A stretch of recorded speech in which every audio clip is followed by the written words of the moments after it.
Assalamualaikum warahmatullahi wabarakatuh. Kita lanjutkan materi hukum perdagangan internasional dengan transaksi bisnis internasional, bahwa atau kita sebut dengan transaction business internasional ya, atau international business internasional ya.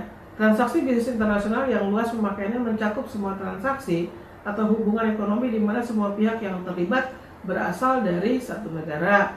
Istilah lain berupa termasuk bisnis transnasional atau transaksi lintas perbatasan dan hubungan ekonomi global. Unsur utama dalam semua istilah tersebut adalah fakta bahwa lebih dari satu keluarga negara yang terlibat. Pasti ya, ada unsur asing biasanya. Hal ini sangat berarti karena kebanyakan peraturan perundang-undangan termasuk peraturan hukum ekonomi secara tradisi itu mempunyai lingkup dan sumber yang bersifat nasional.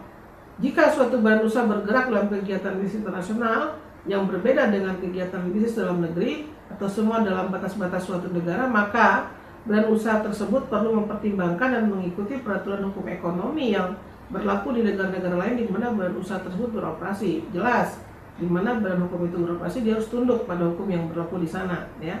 Oleh sebab itu, hukum transaksi bisnis internasional banyak melibatkan permasalahan bagaimana hukum di berbagai negara itu saling bertentangan atau tumpang tindih antara satu negara dengan negara lainnya.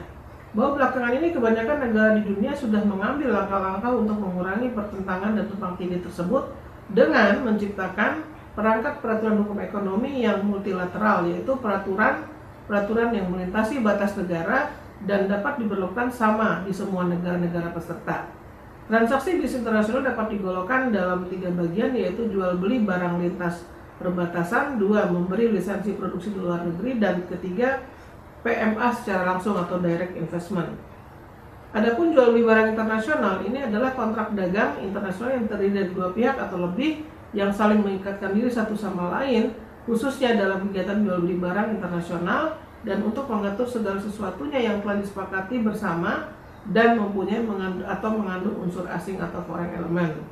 Ya, jadi harus ada unsur asingnya, berarti biasanya keluarga negaranya terdiri dari salah satunya ada warga negara asing. Kemudian yang penanaman modal asing adalah penggunaan modal secara langsung untuk menjalankan perusahaan dalam suatu wilayah negara yang didasarkan pada ketentuan perundang-undangan yang berlaku, di mana pemilik modal secara langsung menanggung risiko dari penanaman modal tersebut atau yang disebut dengan direct investment. Adapun untuk menjual perusahaan tersebut, pemilik modal asing mendirikan perusahaan badan hukum menurut hukum negara yang bersangkutan yang modalnya menggunakan modal asing. Perusahaan tersebut kemudian dikelola sendiri dan sehingga risiko kerugian ditanggung sendiri oleh pemilik modal asing yang bersangkutan. Sebaliknya, jika memperoleh laba atau keuntungan, maka ya akan dinikmati sendiri oleh pemilik modal asing tentunya. Konsekuensinya seperti itu. Pemberi lisensi produksi luar negeri merupakan istilah yang dipakai untuk menjelaskan pengaturan di mana suatu perusahaan itu dari suatu negara bersepakat membiarkan atau memberikan penerima lisensi di negara lain untuk menggunakan rancangan, teknik, produksi, nama, dan kadangkala nama dagang atau merek perusahaan dalam produksi dan penjualan barang di negara penerima lisensi. Misal, pengaturan mengenai lisensi, demikian mungkin membutuhkan persetujuan dari pemerintah agar bisa didirikan kontrak pemberian lisensi yang mungkin perlu mengikuti persyaratan hukum tertentu dari negara penerima lisensi. Nah, kita masuk pertama jual beli barang lintas perbatasan. Misal PT Bapo sebagai produsen otomotif berkedudukan di Surabaya, yang kemudian apabila PT Bapo berhasil dalam penjualan mobilnya di Indonesia, maka perusahaan tersebut dapat memperluas pasaran otomotifnya ke pasar-pasar di luar Indonesia. Adapun cara yang paling jelas untuk dapat memperluas operasi PT Bapo di pasar luar negeri adalah dengan mengekspor ya sebagian otomotif Bapo yang diproduksi di Surabaya kepada konsumen, misalnya di negara-negara Asia Tenggara, misalnya Filipina, Malaysia, ataupun negara-negara di Eropa. Kegiatan tersebut di atas merupakan yang dinamakan jual beli barang lintas perbatasan. Kedua, memberi lisensi produksi di luar negeri. PT Bapo misalnya, saya masih menggunakan contohnya PT Bapo ya. PT Bapo dapat membuat kontrak pemberian lisensi dengan sebuah perusahaan di Filipina bernama perusahaan Ketunken.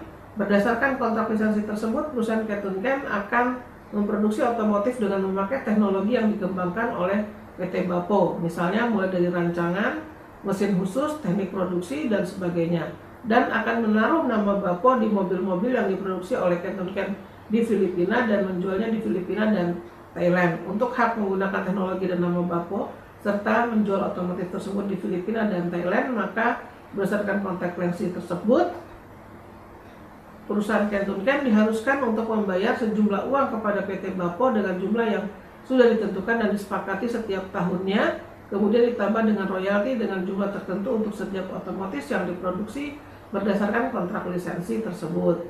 Adapun kegiatan tersebut di atas merupakan transaksi pemberian lisensi. Nah, yang ketiga, direct investment atau penanaman modal asing secara langsung. Misalnya, PT Bapo memutuskan bahwa perusahaannya ingin membuka pabriknya sendiri di Filipina. Daripada membuat kontrak dengan perusahaan Kenton Ken, ya, PT Bapo dapat membeli atau menyewa sebidang tanah dan bangunan di lokasi strategis di Manila, apakah dengan cara membuat atas nama sendiri ataukah dengan cara mendirikan anak perusahaan menurut hukum Filipina, dan kemudian menangani sendiri untuk semua kegiatan, yakni mulai dari produksi hingga penjualan otomotif yang sudah diproduksi di Filipina. Keuntungannya bagi PT Bapo adalah PT Bapo akan menerima keuntungan dari penjualan dan bukan hanya sekedar royalti perusahaan Kenton Ken seperti halnya pada pengaturan lisensi. Tapi kelemahannya bagi PT Bapo tentunya adalah bahwa sekarang misalkan PT Bapo akan menanggung semua resiko kerugian dan bertanggung jawab atas pengelolaan urusan hukum dan operasi pabrik yang dikelola oleh PT Bapo di negara asing. Selanjutnya kita masuk materi Incoterm atau International Commercial Terms, yang merupakan kumpulan istilah yang dibuat untuk menyamakan pengertian antara penjual dan pembeli dalam perdagangan internasional.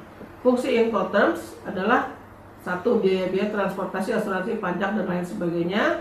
Yang kedua, dari mana dan kemana barang akan dikirim. Yang ketiga, letak, tanggung jawab atau langkah-langkah dalam pengiriman atau step pengiriman. Kemudian contohnya pekerja, works, ya. Seller wajib menyiapkan barang di tempatnya untuk siap diangkut oleh buyer. Tanggung jawabnya adalah seller hanya bertanggung jawab sampai barang siap di tempatnya sendiri, selebihnya tanggung jawabnya adalah diserahkan kepada buyer atau pembeli. Biaya angkut sepenuhnya buyer karena buyer yang ambil langsung di tempat seller, tempat penjual. Asuransi juga ditanggung oleh buyer, ya, itu contoh yang pertama. Contoh yang kedua, free carriers. Free carriers ini adalah seller menyiapkan barang yang akan diekspor dan mengirimkannya ke tempat yang ditentukan oleh buyer. Kemudian buyerlah yang bertanggung jawab sampai barang tiba di tujuan akhir. Tanggung jawabnya bahwa seller hanya bertanggung jawab sampai barang dibayar. Buyer bertanggung jawab atas barang sampai ke tujuan akhir. Biaya angkut, seller membiayai angkutan sampai ke buyer, selebihnya buyer akan membayar biaya angkut ke tujuan akhirnya. Kemudian peran asuransi, buyer mengasuransikan barang sejak di tangannya sampai tujuan akhir dari seller, di mana seller tidak diwajibkan mengasuransikan barang selama pengiriman ke buyer. Jadi sesuai dengan kesepakatan saja. Yang ketiga, carriage paid to atau CPT adalah seller membayar biaya transportasi sampai tujuan yang ditentukan. Namun tanggung jawab seller hanya sempat sampai barang ke pengangkut yang pertama. Selanjutnya adalah tanggung jawab dari buyer. Kemudian tanggung jawab dari seller bertanggung jawab atas barang hanya sampai ke pengangkut pertama. Selanjutnya adalah tanggung jawab buyer. Yang ketiga, biaya angkut adalah biaya angkut ditanggung oleh seller sampai ke tujuan yang disepakati. Dan yang keempat, dalam asuransi, asuransi tidak diwajibkan untuk seller, untuk penjual, walaupun seller yang mengirim, jadi sesuai dengan kesepakatan saja.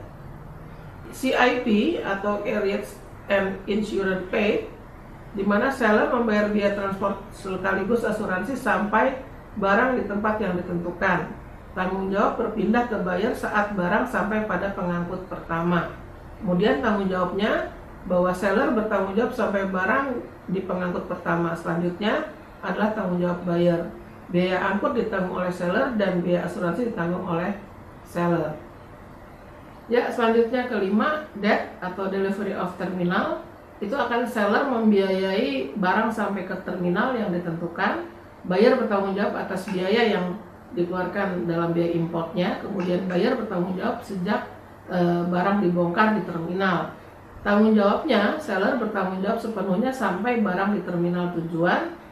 kemudian biaya angkut, seller membiayai sampai terminal tujuan, dan asuransi, seller bertanggung jawab sampai barang di terminal tujuan tapi tidak wajib mengasuransikannya. Yang keenam, delivered at place atau DAP. Seller membiayai sampai tujuan ditentukannya, buyer membiayai importnya, seller bertanggung jawab sampai barang siap untuk dibongkar oleh buyer. Beda ya sama yang tadi ya. Kemudian tanggung jawabnya, seller bertanggung jawab sampai barang di tempat tujuan, biaya angkut seller membiayai sampai tempat tujuan, asuransi seller bertanggung jawab sampai tempat tujuan tapi tidak wajib untuk mengasuransikannya. Yang ketujuh, DDP atau DTP, Delivered Duty Paid. Seller bertanggung jawab atas pengiriman barang sampai ke negara buyer meliputi semua biaya di dalamnya. Tanggung jawabnya adalah seller, kemudian biaya angkut adalah seller, kemudian asuransi, seller bertanggung jawab atas biaya dan semua barang yang diangkut tapi tidak wajib mengasuransikannya. Jadi tergantung dari kesepakatan asuransinya saja. Kemudian yang kedelapan, FEAs, Free Alongside Ship. Seller menyiapkan dan bertanggung jawab atas barang yang akan diekspor sampai kapal yang akan mengangkut di dermaga asal. Buyer kemudian bertanggung jawab saat barang mulai dimuat, di mana istilah ini digunakan dalam pengiriman barang berat dengan kapal saja. Tanggung jawabnya, seller menyiapkan dan bertanggung jawab sampai barang berada di samping kapal di dermaga asal. Pemuatan barang dan seterusnya akan ditanggung oleh buyer. Biaya angkut, seller membiayai sampai barang ada di samping kapal dermaga asli, ya dermaga asal. Kemudian proses pemuatan sampai perjalanan di atas kapal ditanggung oleh buyer. Asuransi, seller bertanggung jawab sampai barang di samping kapal di kapal dermaga asal, tetapi tidak diwajibkan mengasuransikannya setelah buyer yang diwajibkan mengasuransikannya. Free on board atau FOB. Nah, free on board ini yang sering digunakan oleh para eksportir dan importir. Seller menyiapkan barang sampai memuatnya di atas kapal. Buyer dan seller menyepakati pembagian biaya dan semua risiko selama di atas kapal. Kemudian tanggung jawab seller bertanggung jawab sampai barang dimuat. Selanjutnya sesuai kesepakatan pembagian risiko dan tanggung jawab selama barang di atas kapal. Kemudian biaya transport, seller membiayai sampai barang dimuat di atas kapal. Selanjutnya biaya pembagiannya disepakati selama di kapal. Asuransi, seller tidak wajib mengasuransikan. Asuransi sesuai dengan kesepakatan saja. Kemudian CFR atau cost and freight ini juga biasa dipakai, yaitu seller membiayai barang sampai ke pelabuhan saja. Buyer yang bertanggung jawab atas semua risiko saat barang dimulai, sampai barang dimuat. Kemudian tanggung jawab seller bertanggung jawab sampai pelabuhan saja. Selanjutnya tanggung jawab buyer. Biaya angkut, seller membiayai semuanya, dan asuransi kesepakatan karena seller tidak ada kewajiban mengasuransikan. Yang 11, Cost Insurance and Freight atau CIF, ini juga biasa digunakan, yaitu seller membiayai biaya angkut dan juga asuransinya. Buyer bertanggung jawab mulai dari saat barang dimuat di atas kapal. Tanggung jawabnya, seller bertanggung jawab sampai barang di pelabuhan. Selanjutnya tanggung jawab dari buyer. Dan biaya angkut adalah seller, asuransi juga tanggung jawab seller. Demikian materi transaksi bisnis internasional yang nanti akan dilanjutkan dengan materi berikutnya.